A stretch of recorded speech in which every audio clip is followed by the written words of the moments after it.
আর এছাড়া আমাদের দীর্ঘমেয়াদী কিছু পরিকল্পনা রয়েছে প্রবাসীদের আমাদের শ্রমিক পাঠানোর ক্ষেত্রে কিভাবে আমরা আরো দক্ষতা তৈরি করতে পারি, ট্রেনিং করে শ্রমিকদেরকে আমরা পাঠাতে পারি, স্টুডেন্টদেরকে আমরা আরো কিভাবে সহায়তা করতে পারি, রিভার্স ব্রেইন ড্রেইন প্রকল্পটা কিভাবে আমরা বাস্তব ভিত্তিক করতে পারি, আমাদের মেধাবী মানুষগুলোকে বিদেশ থেকে দেশে আনার উপযুক্ত পরিবেশ এবং সেই ধরনের অর্থনৈতিক ইকোসিস্টেম আমরা তৈরি করতে পারি। এই পরিকল্পনাগুলো আমাদের দীর্ঘমেয়াদী রয়েছে এবং প্রবাসী বাংলাদেশিদেরকে আমরা দেশ গঠনের বিনির্মাণে আমরা কিভাবে অংশীদার করতে পারি, এটাই আসলে আমাদের মূল লক্ষ্য।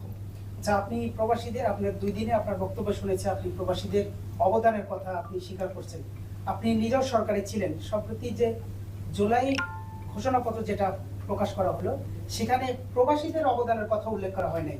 এটা কি আসলে ভুল, নাকি প্রবাসীদের অবদানটা অস্বীকার করা? আপনি যেহেতু সরকারে ছিলেন, আপনার অভিমতটা?